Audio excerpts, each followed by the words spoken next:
today on this awesome feast of St. Bartholomew, it's only appropriate that we hear about this Nathaniel character in John's Gospel. And at first glance, you might think, oh, did we mess up there? But actually, Bartholomew and Nathaniel are believed to be the same person. And the reason for it is in the Synoptic Gospels, that's Matthew, Mark, and Luke, Philip and Bartholomew are always paired together. In John's Gospel, there is no Bartholomew. There's Nathaniel, and they're always paired together.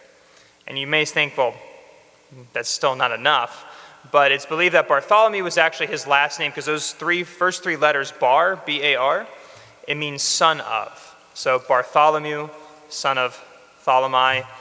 We hear Barabbas.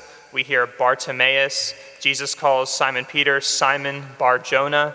That Bar means son of. They didn't have last names, so they would say their first name and then who their father was.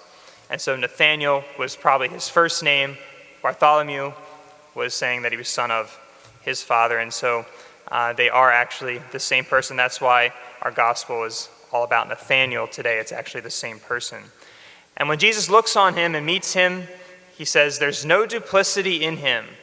I think that's such a beautiful thing that Jesus says about him.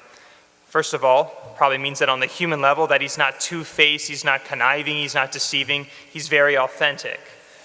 But if there's no duplicity in him, it probably also extends not just to his human life, but to his spiritual life as well. That in his relationship with the Lord in his prayer, he's not duplicitous. He's straightforward. He puts himself out there on a plate for the Lord.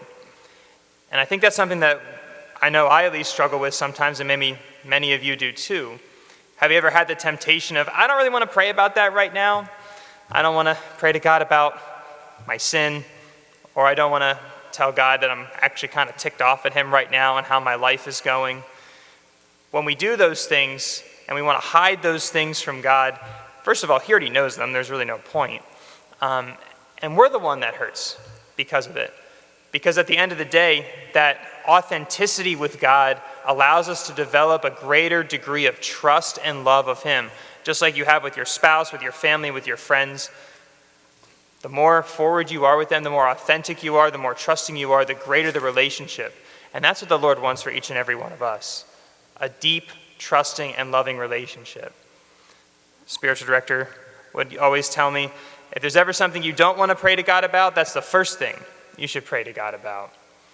And so in our regular lives and in our spiritual lives, strengthened by the intercession of St. Bartholomew, may we strive to have no duplicity in us, always presenting ourselves honestly and openly to the Lord, allowing him to heal us and to grow in that trust and that love.